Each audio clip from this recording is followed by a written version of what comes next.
ꯑꯍꯥꯟꯕꯃꯛꯇꯗ ꯃꯤꯌꯥꯝꯕꯨ ꯇꯔꯥꯝꯅ ꯑꯣꯛꯆꯔꯤ ꯅꯣꯔꯤ ꯁꯨꯡꯗꯣꯅ ꯁꯟꯗꯣꯛꯆꯔꯤꯕ ꯅ꯭ꯌꯨꯁ ꯑꯦꯅꯥꯂꯥꯏꯁꯤꯁꯀꯤ ꯄ꯭ꯔꯣꯒ꯭ꯔꯥꯝꯕꯨ ꯃꯤꯌꯥꯝ ꯇꯥꯕꯤꯔꯤꯕꯁꯤꯡꯕꯨ ꯀꯨꯃꯥꯔ ꯅꯣꯡꯊꯣꯝꯕꯝꯅ ꯇꯔꯥꯝꯅ ꯑꯣꯛꯆꯔꯤ ꯉꯁꯤ ꯅꯦꯁꯅꯦꯜ ꯑꯃꯗꯤ ꯏꯟꯇꯔꯅꯦꯁꯅꯦꯜ ꯃꯤꯗꯤꯌꯥꯁꯤꯡ ꯌꯥꯎꯅ ꯃꯅꯤꯄꯨꯔꯗ ꯐꯣꯡꯂꯤꯕ ꯇꯣꯉꯥꯟ ꯇꯣꯉꯥꯟꯕ ꯄꯥꯎꯆꯦꯁꯤꯡꯗ ꯃꯅꯤꯄꯨꯔꯒꯤ ꯀꯔꯤ ꯃꯔꯨꯑꯣꯏꯕ ꯄꯥꯎꯁꯤꯡ ꯐꯣꯡꯅꯔꯤ ꯍꯥꯏꯕꯁꯤꯒꯤ ꯃꯇꯥꯡꯗ ꯈꯟꯅ ꯅꯩꯅꯅꯕꯒꯤꯗꯃꯛ ꯑꯩꯈꯣꯏꯒꯤ ꯁ꯭ꯇꯨꯗꯤꯑꯣꯗ ꯂꯦꯡꯁꯤꯟꯗꯨꯅ ꯂꯩꯕꯤꯔꯤꯕ ꯁꯣꯁꯤꯌꯦꯜ ꯑꯦꯛꯇꯤꯚꯤꯁ ꯑꯁꯥꯡ ꯀꯁꯥꯔꯕꯨ ꯇꯔꯥꯝꯅ ꯑꯣꯛꯆꯔꯤ ꯑꯣꯖꯥ ꯉꯁꯤꯒꯤ ꯅꯦꯁꯅꯦꯜ ꯑꯃꯗꯤ ꯏꯟꯇꯔꯅꯦꯁꯅꯦꯜꯒꯤ ꯃꯤꯗꯤꯌꯥꯁꯤꯡꯗ ꯃꯅꯤꯄꯨꯔꯒꯤ ꯀꯔꯤ ꯃꯔꯨꯑꯣꯏꯕ ꯄꯥꯎꯁꯤꯡ ꯌꯥꯎꯔꯤ ꯍꯥꯏꯕꯁꯤꯅꯤ ꯉꯁꯤꯒꯤ ꯑꯍꯥꯟꯕ ꯑꯩꯈꯣꯏꯒꯤ ꯃꯅꯤꯄꯨꯔꯒꯤ ꯄꯥꯎ ꯑꯣꯏꯅ ꯑꯩꯈꯣꯏ ꯇꯥꯏꯝ ꯏꯟꯗꯤꯌꯥ ꯇꯨꯗꯦꯗ ꯀꯤ highway in Manipur now operational additional security deploy हाइबा अखोगी मरोइबा अखोगी मणिपुर की मतम कुइना लेबलुरबा नेशनल हाईवे सिंग हांगतो सिक्योरिटी की अहनबा सिक्योरिटी फोर्स पीदना हांगतो गनि हाइबगी वाफम लागले मतंग से ओजागी मोट करी होय मतम कुइना हाईवे से प्रॉब्लम लेरगा लाए अदो होजे हांथोक्रनी सिक्योरिटी की हाइदना कइनो मदि तौरगा ऑर्डर थोक्तना तवे अदुबो अखोइना खंगदबसे मसे कया कुइना चतप यागदरा अदुगा कया कुइना सक्सेस ओइगदरा अदुगा मसे कया कुइना इंप्लीमेंट तौबा ngमदरा हाइबगी वाफमदि लै मणिपुरगी फिफमसे अदुना फै अदुगुंबा स्टेप लोखतपदु गवर्नमेंट नि लोखफम थोपनी हाईवे हाइबसिदि मी मयामगी लाइफलाइन ओइबनेना सिकुंबदा अयतपा अथिनबा अमा पीबसे अखोय इसाना इसाबु थिंगबकुमनको मसिदि कालु खुदिमकना मतम पुंबदा तौबिगनु तौबिदबना फै हाइबसिदि अखोयदि हानादगी हुजिकसो दुम लाउरिबनी अदुना हंदक गवर्नमेंट लोखलिबसे यामना फै मदु तौगदबमकनी अदुगा मसि असिदि एट एनी कॉस्ट हयेंग तुंग फावबदा गवर्नमेंट मीन्स अमा तौरगा हाईवे सिददि डिस्टर्ब अदुगुंबा अकीबा लैतदना बन ब्लॉकेट अदुगुंबा तौहंददना मरम कायना तौबु चथहनगदबा अदुमक गवर्नमेंट की थबकनी थौदांगनी हाइबसे अखोय खंगजगदबनी तौदबु होजिक मणिपुर की फिफम सिदी मदुना कया सक्सेस ओइबा ngमदरा हाइबसे अखोयना चिनबो पोट लै मरमदि सेंट्रल गवर्नमेंट सिना होजिक थोलिबा अखोयगी इशू असिदा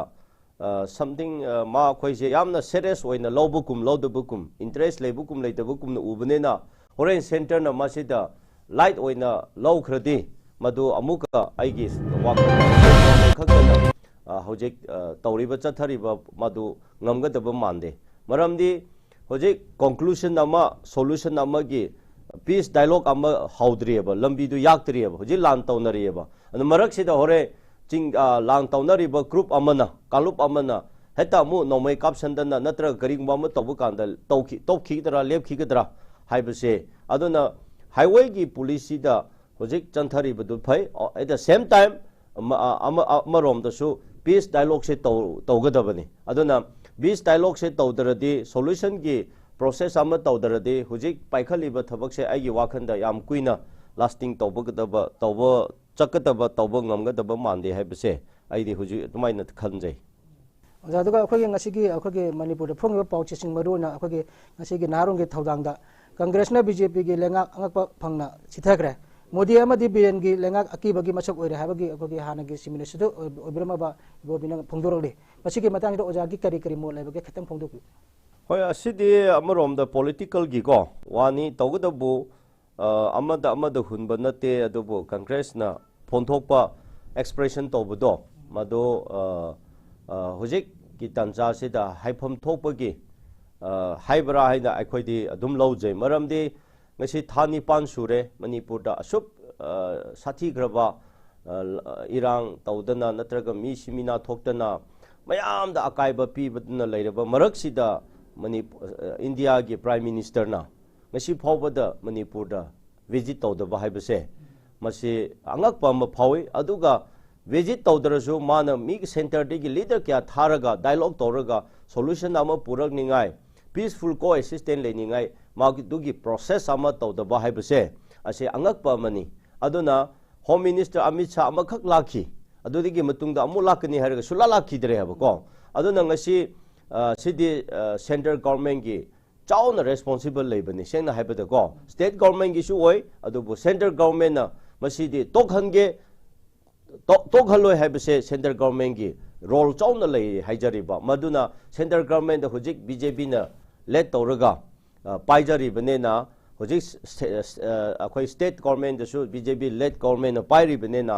हाइरिबा थानी पान सुरपसिदा अखोई की गवर्नमेंट साइड की वेटर स्टेट ओइगेरा नत्रगा सेंटर ओइगेरा अचीवमेंट से अइंगोंददि अखोइना उबददि अचीवमेंट सुलै लेतबकुमना प्रोग्रेस इलै लेतबकुमना दुम ओइ हुजिकसु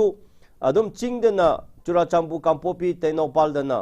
एनी टाइम मीटिंग तौनिंग तौब दुम तौब याय मोइना व्हाटएवर मोइगी एक्टिविटीज तौगदब मयाम दुम तौवे तंपाक्तना अमुका थिंजले इवन पीस की मीटिंग तौगे हाइबो फावदा अयाबो लौदरदे हाइदना अमो अयाबो लौनिंगाय होनरसु पीदबकुंबा सिगुंबको डिफरेंसेस अदुगा नोमै कापा अदु तौबा फोनबा लेप्तरी सुमाइना ngasi फावदा था निपान सिदा आईदी सेंट्रल गवर्नमेंट ना स्टेट गवर्नमेंट ना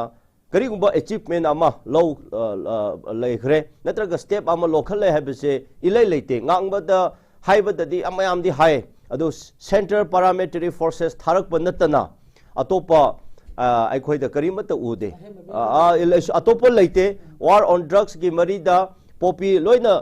हिथा कापलगा मांगहंगनी हेलीकॉप्टर सिचिनरगा हाइदा वा तौरमी अदुसु दुम तुमिना लेखरे अदुगा अथुबदा कल्प्रिचिंग मी फाबगी खोपगी अदुगुंबा कल्प्रिटो अखोइ एक्शन लौगनी खोदगनी एनआईएन द सिंगसी फाबदा करीमत को मदुगी एक्शन लौखचदे अदुगा ngसाइगी अखोइ लीला ड्रामा अमगी मोंगदा ngसाइ लानसे कम्युनिटी अनि की तौरी अदुगा ngसाइ हाइरिबा होजिक था निपान से अखोइ इचिना कुकी सिंग इम्फादा सुला लाक्तरे ऑफिसर सिंग अदुदे एम्प्लॉई सिंग दो करमाइना करम कंडीशन द थमली एमएलए सिंग मंत्री सिंग करमाइना कंडीशन द थमली हाइरिबसे मसीगी हाइरि नैनरी मया अदुबु पुनमक्तुदि तोकथोरगा होजिक था निपान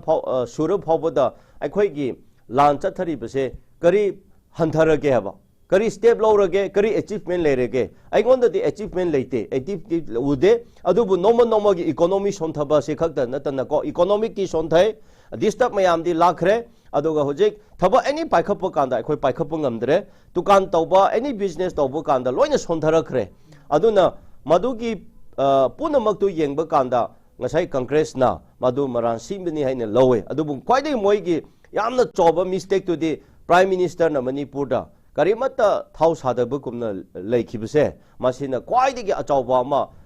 अखोइदा उवे हाबसे सुमाइन थमजगे रथंना मो हाजनिंगिना अखोगी मणिपुरदा लेबा मियामनाजु अखोगी होजिक सेंटर पालेबा बीजेपी लेंगा बदि मणिपुरदा बीजेपी लेंगा ओरबा अखोगी डबल इंजिन जे अदु सेंटर ना जो अखोगी मणिपुरदा थोइबा इरांग सिदा अखोगी सेंटर की लोसिंग बजिंगना मियंग इचंग चंगबिदबगी अखोगी मियामदा खोसाउनरा लेरिबा सिगी मतुंगदा अखोगी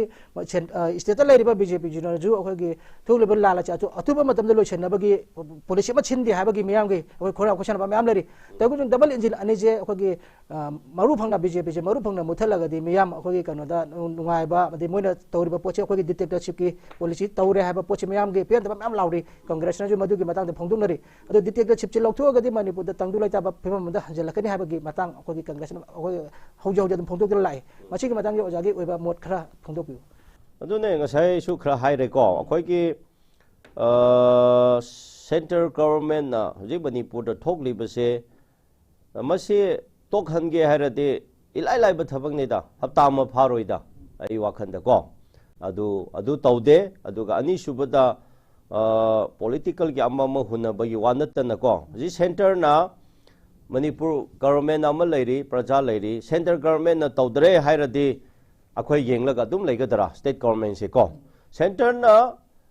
तौबा यारगा तौरे तौबा याद्रगा तौरे मोइने इंटरवेंशन तौबा यारगा तौरे तौदब अखोइदे इंडिया नि डेमोक्रेसी नि लेंगाक नि कंट्री अमनी अदुबु बीजेपी लेड गवर्नमेंट नि अदु मोहोइना तौफम थोय हाइबो वाने को अदुना सेंटर ना तौरगा फरे तौदरगा फरे तौरगसु मदु कैनो ओइदब तारदि मणिपुर की स्टेट ओइनदि मणिपुर की पीपल ना मणिपुर की लेंगाक ना मदु की स्टेट की ओन डिसीजन दुदि मणिपुर ना लौजगदबने अदुदि सेंटर ना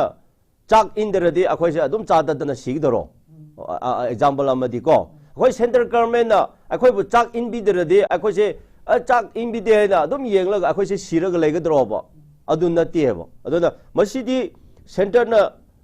सेंटर की वाखन खंखरबने ना सेंटर ना यावगेरा यावरैदरा होजिकि मणिपुर की ऑन कोर्स ता मणिपुर की स्टेट गवर्नमेंट अमा लेरिबने ना असिगी गवर्नमेंट ना ख्वाइदिगी Phagni हाइबगी decision अमदो लौरगा मदु चथगदबनेबा public नसु मदुगी on course अमा डिसीजन से लेगदबनेबा अदु लेतब तारदे अदुदि अखोइसे मणिपुर सिदि इंडिया की मीनाई ओइरेबा ख्वाइदगी को इंडिया की स्टेट मरक्ता इंडिया की सेंटर की मीनाई करम स्टेट नो हाइरदि मणिपुर स्टेट ने हाइबा तारेबा अनु सेंटर न तौदरदि तौरोय सेंटर न हाइदरदि अदुम तौरोय हाइना लेबदुदि चुमदियाबा अदुना होजिक सोकपा अवाबा थेनरिबा मसिगी मांगजबा हाइसिदि मणिपुरी मचा मणिपुर द लेरिबा अखोय सिंगने जाबा अदरदि मणिपुर की मीना मणिपुर की फ्यूचर डिसीजन लेबकदबनी मणिपुर चौखतनिंगाई की तमक करमाय तौसरा है मणिपुर की मीना मधुगी वारेब लौगदबनी अदुगा होजिक तौरिबा चलिबा मसे मसे अखोय मणिपुर दे यामना सोखरे मसे अमुक तौदनिंगाई थोक्तनिंगाई हाइबसिसु अफबा ओइरसु फतबा ओइरसु पुनमकसे मणिपुर की प्रजाना मणिपुर की लेंगाकना डिसीजन दु लेबकदबनी हाइबा मसिदा मपानदगी चंगलगा लेप्तना मादुना ngai लेबा तारदि अखोय लेपाक से मांगबा ताहेबा अदुबु ngasi अखोयना ngasai हाइजबदि कंट्री अमदा लेमिनारिबनेना मणिपुर दा कम्युनिटी अनि की वॉरिंग वार अमा चाउना थोकपनेना सेंटर गवर्नमेंट मदु यंगसमफम थोएबा मरमदि सिक्युरिटी मयाम थाररिसिदि को अदुगी अदुना यंगसनगे हाइरदि लोइसनगे हाइरदि इलाइ लाय हाइबो पोनेबा अदुबु मोइना यंगसनदरे मोइना थौसादरदि लेंगाक स्टेट की लेंगा अमल लेजरीना अदुदि लेंगाक अदुना लखफम थोकप लौबु यायबा अदुगुम्बा मयाम तौदबगी होजे हाइरिबा ओपोजिशन ना हाइबा तारेने को मदु हुनबा मरान सिनबनी अदु पुनमकसे मणिपुर प्रजाना डिसीजन लौबा फै अदुगा प्रेजेंट लेंगाकना सेंटर दंग आइरगा लेबा नतना अखोय करी तौसरा हाइबसे लेंगाकना मासे पब्लिक दा ओपिनियन सिक तौगदबनेबा अखोगी मणिपुर लेंगाना अखोय ngasiदagi अखोगी नेशनल हाईवे सिंग द बसिंग सर्विसिंग तौरगनी हाइबगी पोल अमा लाकी अदुगी मचिगी मतंगदा अखोगी नगासिंग कुकी सिंगना चेक तहनदनबा यूएन दा वकलगनी हाइबा ngasiगी पाउजे सिंग द यावरी मसिगी मतंगदा ओजागी ओइबा करी करी नो अखोगी नेशनल हाईवे सिंग द अतत खम लाइतना मोंग मगांगदना मिवे मबु चेक तोबा फजना निथिना चेक तोबगी चनबी लेरक्तबा मसिगी मतंगदा ओजाना करी फोंदोनिंग अमदि मकोरे तौरिबि लाले हाना खनबरा नतरा सुमी हाना खनबरा मसिगी मोट खतंग एनी ग्रुप एनी बॉडी ओइगेरा को अखोइना फातादबा अमा लेयबा मखोइना को नेशनल हाईवे हाइबसे अखोय मिओइबा पुंसीगी को मयामगी लाइफ लाइन ने हबा अखोय मसिगी हाईवे से सेंटर न थादरगा सेंटर न यंगसनबा को मदुगी मथौनी अदुगा अखोइना चारिबा अखोइना थकलिबा तौरिबा लौरिबा मयाम से हाईवे दगी पुरकचबनी हबा अनु हाईवे दा सिगुम्बा अथिंगबा अमा अमा तौबसे एनी कंपू ओइगेरा मसिदी अखोय लोइना मगना कंडेम तौगदबनी मसिदी चुमदे हाइबसे ए अहनबदा थमजगे लाले अदुना करिगिनो हाइरगा अखोयगी लेपाक अखोयगी सोसाइटी मैतेगी कुकीगी नागागी वानते अखोय मी ओइबेगी पुंसी अखोय सोसाइटी अखोयगी जुट चौखहनसे हाइर तारदे मसे अखोयगी हाईवे से लाइफ लाइन से मसे road Sidi यामना फ्रीदा अकीबा लेतदना करिगुम्बा fair साइकोसिस लेतदना चिनबा लेतदना फ्रीदा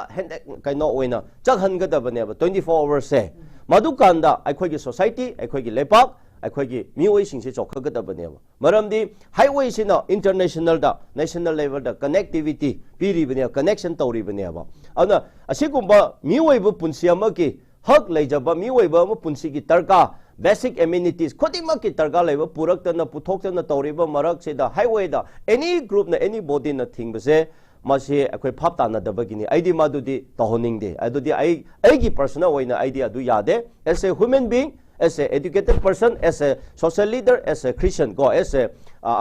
citizen of this state or citizen of this country. Maduna adudi lale habda Ahmad thamjage aduga hantaki maraksida amu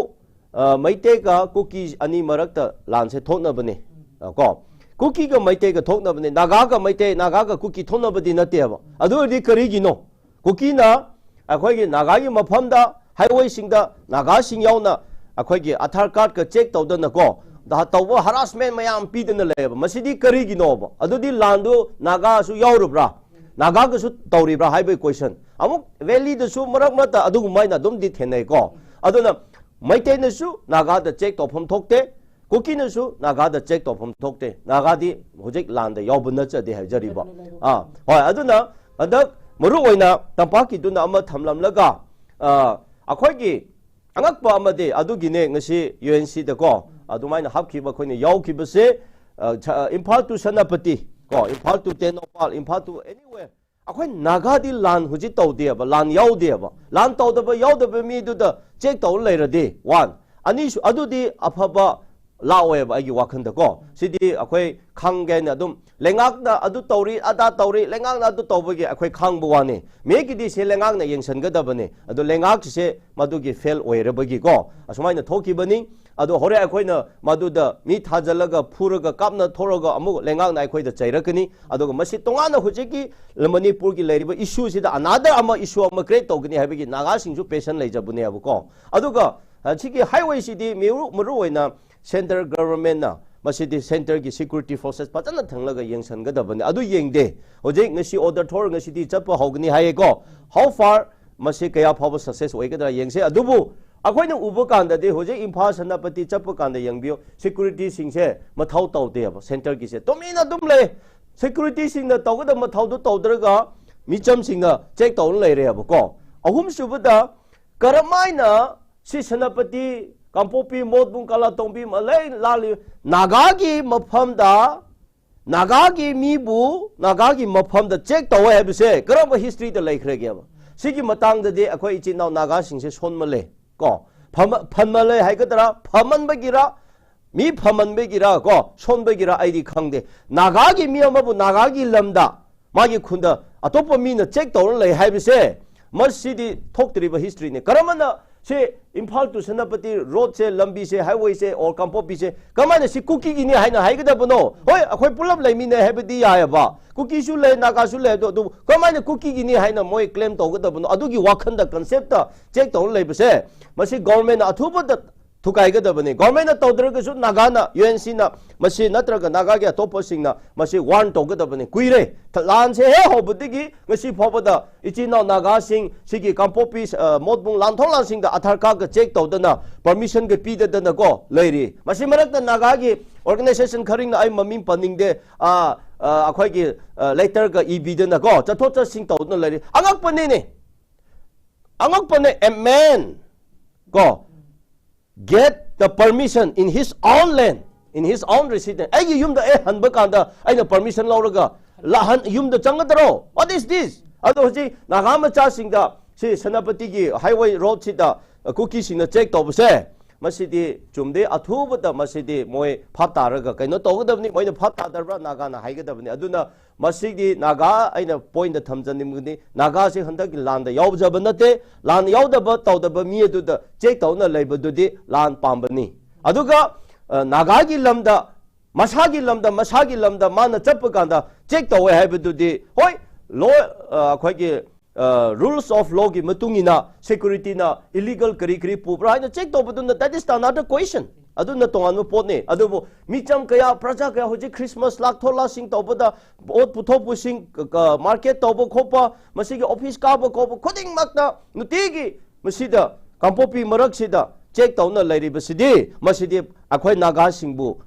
masidi insult tobani haibase asidi sujun chumde security to the check to cookie sing no to have gi poch ne bo jana pokhlai adu bo ja am nakalom maram dam khoi gi ngasi gi isel express da maroi na khoi gi mogi helat oir bachi you regularize to khraba matung miyamna yamlaba yungang sing phagat kre haba phagat to mangan kre haba gi por ma yauri adu bo khodi jing manipur da miyam tangdula cha daba asuk wane ngari ge matam sida you mayam pura ga khoi gi yona bo honari ba masi gi matang da ojana machi toba ya or jing matam cha di haba gi kari mo thambani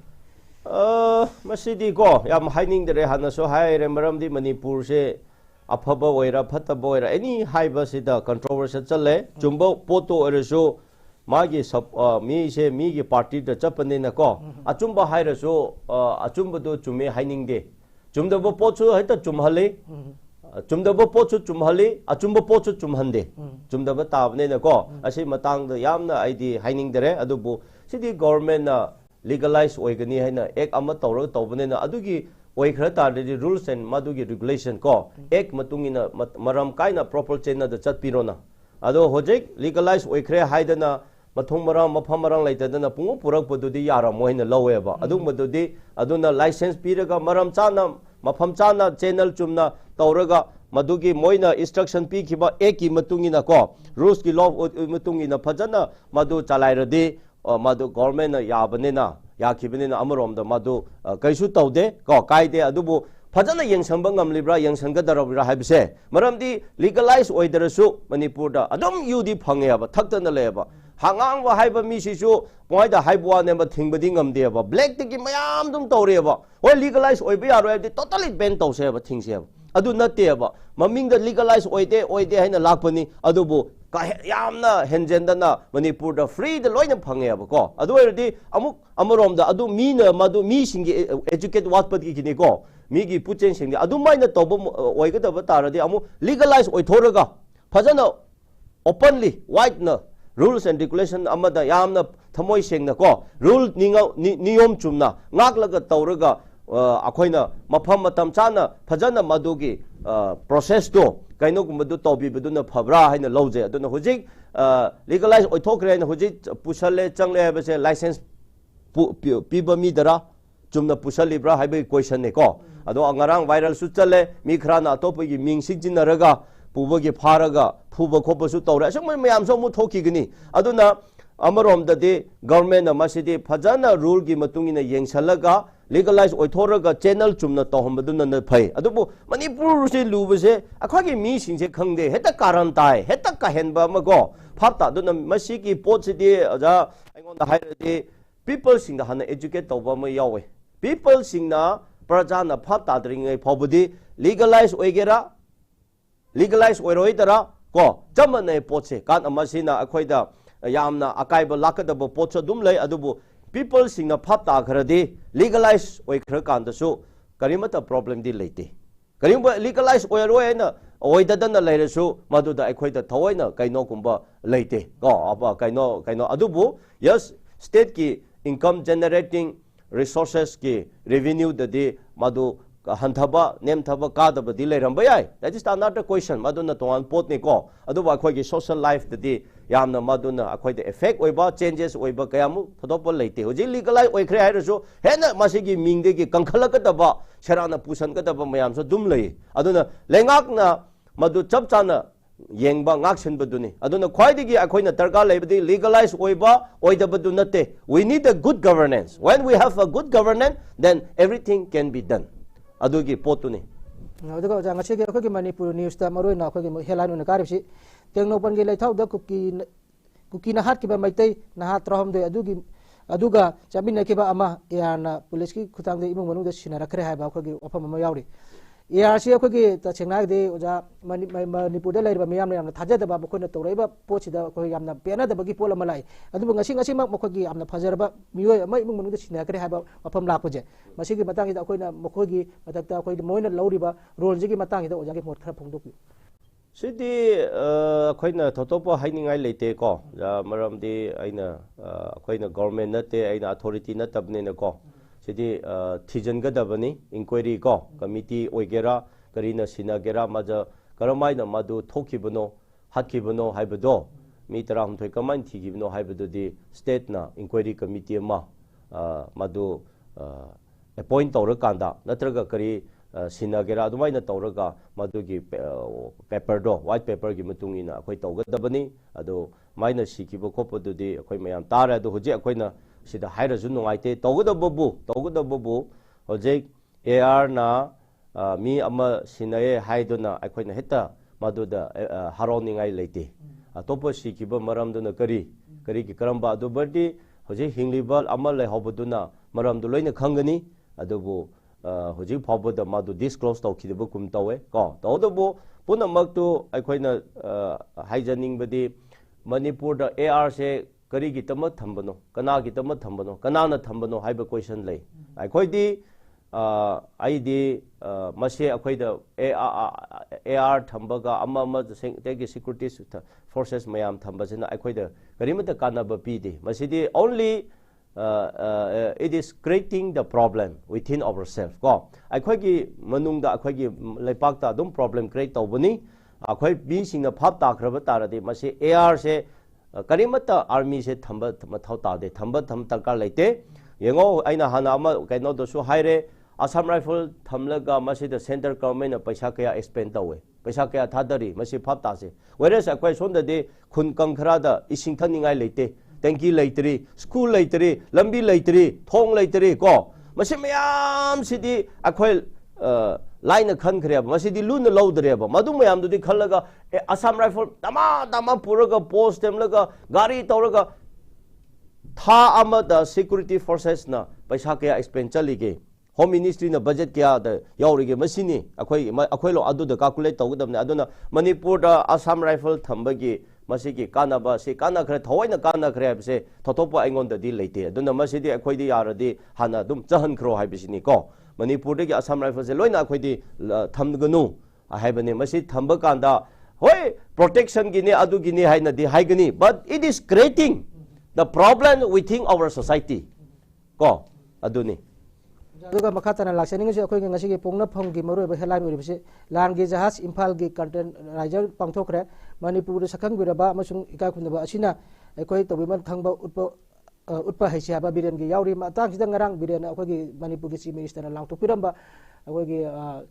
चिंगी चिलेनाव चिंगी अखोइ लुचिंग बचिंग फांद लापा मदमदा मखोइ लेनबा guest house मा new year नंगनबा कुसिनगनी हाइबा देगी boat क्या फोंगदोखरि मसी की मतंग ओजाना मसी अखोइना हराबा मचु नुंगाबा मचुनी मसी की मतंग ओजागे मोट खतंग थमिरम जे मणिपुर की फिफम से को यामना लुए असिदी गवर्नमेंट अमगे तौफम थोप तौबा अदु अदा तौबदुदी अखोइना करिसु हाइरोय को अफबा तौबा अचुंबा तौबदुदी अफबा मतंगददी अखोइदे फै चुमी हाइगनी को सोइबा चुमदबदुदी अखोइदी चुमदे अमु हाइगनी को सिना अदुना हुचिकी मादुदी हाना चाही अनि हुम ममांगदा को प्रोग्राम पांथोक्तना सुमाइना इम्फालदा अदुमाइना गेस्ट हाउस अमा सागनी खोदगनी हैना लौरगा तौबना लोइसंदना खोदना तौबदुदी अदुदी मथाउ तौफम थोप तौबगी तौबवानी तौबबो अखोइना हाइनिंगबसे आइगी वाखंदा इम्फाल मनुंगददी होटल मयामसु लेको अदुगा अतोतोप अखोइगी होजेक मीटिंग तौफम खोपम मयामसु दुम लेको अदुबो अखोइगी चिंगदा district headquarter सिंगदा नत्रगा sub division headquarter सिंगदा को मसीदा अखोइगी असिकुंबा फैसिलिटी लेतब मयामसिदा हाना फोकस तौहनिंगे सेंगबो ओइरदि को आइना हामा हाइगेबो द सेंगना मणिपुर द लेबा नागा की मीसिंग नत्रगा चिंग द लेबसिंग मसीगी निंगथाउसिंग को नत्रगा करी करी चेंग चोंगबसिंग से अखोइना यामना थवैना इम्फादा लालगा मतम मांगलगा पैसा तिंगलगा यामना अदुगी मथाउ तादे गवर्नमेंट से फजना सिस्टम चलाइरदे अखोइगी एसटीओ डीसी एसटीसी से लोइना सब डिवीजन दा हेडक्वार्टर दा मसेगी गवर्नमेंट पोस्टिंग की लोइना ऑर्डर ले अदुबु अयाम्बा मागी मफम दा स्टेशन दु तौरगा थबक दु तौदेबा तौदबुदु करिगी नोरगा अचौबा कमिश्नर सिंह मंत्री सिंह से लोइना इम्फादा मु फमखिबा डायरेक्टर सिंह से नमोइना तर्का लेबदा दुम कौरकपनेना थबक से सिदा तौन लेबनेना मदुदा तैसनगनियाबा को मे के दे एसटीसी एसटीओ डीसी सिंह से मागी कंसर्न डिस्ट्रिक्ट तुदा लोइना मफम दुदा लोइना स्टेशन तौहनगदबने था फुल 30 days से को ओइ मरक से द माना 4-5 days 1 week याददना सुटी लोगे हैरगा मदुना यादबगी अमा वेकेशन पी के हैरगा अमा ने को एटलीस्ट मागी कैनो से द 20 days 25 days सिदी लेगदबने मसी लेग कांदा निंगथाउसिंग खुनगी लीडरसिंग खुनगी प्रजासिंग द तौनिंगबा उनिंगबा हाइनिंगबा मयाम लोइना मक्तो STO concern STC concern DC दु उनरगा वाकल मदु थबक दु तौगदबने मसीदी एजुकेटिव पावर पाइरिबा मथाउ तौगदबसिंग तौद्रे ओवरटेक तौबगिदमक्ता प्रजासिंगना निंगथाउसिंगना डीसी द एसटीसी द एसटीओ द उनगदबदो मथाउ ता डायरेक्ट एमएलए द उनर मंत्री द उनरगा अम तौनन लेरेबस सिगी सिस्टम से को अदुना असेंगबदी सिगी गेस्ट हाउस से हेडक्वार्टर सब डिवीजन से द वारिबु कसोम फुंगियर कामजोंग हाइरेने अंजो की हेडक्वार्टर द गेस्ट हाउस तौबिरदे अदुना हेना अखोइगी तमदे फेसिबिलिटी ओयबा इम्फादा लाकपा से अमरोमदा होय अनाये की स्कूल की अमगी कैपिटल की मी उनबई तरगा लेबा जुमना ऑफिस की प्रोसेस दे अखोइ इम्फादा लाकनिंगाय लेती है एसटीओ की डीसी की डिपार्टमेंट थ्रू द लोइना चकदबनेबा अदो अखोइगी सिदी शेरानब ऑपोजिट शेरान तोराना उल्टा पुता द तौखरेबा को सोम सेक्रेटरी द पंदना उन्दना लेरे सेक्रेटरी द यावरोय द सेक्रेटरी द पुबो यावबाइसे एसटीसी की डीसी की नत्र कंसर्न डिपार्टमेंट की पियोन सिंह की थबक निने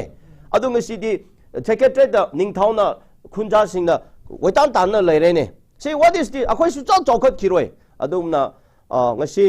ꯑꯗꯨꯃꯥꯏꯅ ꯁꯤꯟꯅꯒꯅꯤ ꯍꯥꯏꯕꯗꯨ ꯑꯗꯨꯗꯤ ꯐꯩ ꯏꯝꯐꯥꯜꯗ ꯑꯃ ꯂꯩꯕ ꯑꯗꯨꯃꯥꯏꯅ ꯇꯧꯒꯅꯤ ꯍꯥꯏꯅ ꯄꯣꯂꯤꯁꯤ ꯑꯃ ꯇꯧꯔꯒ ꯄ꯭ꯂꯥꯟ ꯇꯧꯔꯒ ꯇꯧꯈ꯭ꯔꯕꯅꯤꯅ ꯑꯩꯈꯣꯏꯅ ꯀꯔꯤ ꯍꯥꯏꯔꯨꯒꯅꯤ ꯑꯗꯨꯒꯤꯗꯤ ꯐꯩ ꯑꯗꯨꯕꯨ ꯑꯩꯅ ꯍꯥꯏꯖꯅꯤꯡꯕꯗꯤ more concern to the district headquarter subdivision headquarter da go akhoi na tawgadaba ama mathaudadi hana priority pigdabadodi akhoi amu pikhideba mase akhoi gi MLA sing na su mase kyan tadri haba aduga DC STO sing na su magi mafam da laigadabdo leite haba se sengna haibada se leite haba do sikari no what is this aduga si government na ngasi phobada mase analysis tawdeba mase gi system si same deba aduna aina thamjaningbadi manipur chawkhatse hairadi ka STC STO di horaga DC di horaga loina magi subdivision headquarter concerned district da lebiyo aduga public sina unaningba tawningba punamakto aduda process tawsno adu already jingde su chawkhakani tampak su chawkhakani hojik sidi district ama subdivision amal thambiraso ignore tawthokre aba madu kalaga laeba madu kari gi noiraga sida MLA singsina khara khuchu muchu thaba tawbu maleba sing to ko ama MLA gi DO idaradi office to kaino to process to tawbu yadro adudi MLA gi mi khakta party ka ba mi adu khakta na enjoy scheme to enjoy tawbu tare ne adu phangba tare ne adudi MLA the vote hataba sing to di mapunsi chungna adudi government to di party ki government oikhre ne ase phap ta gadabani ꯑꯩꯈꯣꯏꯒꯤ north ꯁꯨꯡꯗꯣꯟꯅ ꯁꯟꯗꯣꯛꯆꯔꯤꯕ news ꯑꯦꯅꯥꯂꯥꯏꯁꯤꯁꯀꯤ programme ꯑꯁꯤꯗ ꯑꯩꯈꯣꯏꯒꯤ ꯃꯔꯤꯛ ꯆꯨꯝꯕ ꯋꯥꯐꯝ ꯀꯌꯥ ꯊꯝꯕꯤꯔꯝꯕꯒꯤꯗꯃꯛ ꯑꯣꯖꯥꯕꯨꯁꯨ ꯊꯥꯒꯠꯆꯔꯤ ꯑꯃꯗꯤ ꯑꯩꯈꯣꯏꯒꯤ ꯅ꯭ꯌꯨꯁ ꯑꯦꯅꯥꯂꯥꯏꯁꯤꯁꯄꯨ ꯌꯦꯡꯕꯤꯔꯤꯕ ꯄꯨꯝꯅꯃꯛꯄꯨꯁꯨ ꯉꯁꯤꯒꯤ ꯑꯣꯏꯅꯗꯤ ꯃꯇꯥꯡ ꯑꯁꯤꯗ ꯃꯌꯥꯝꯗꯒꯤ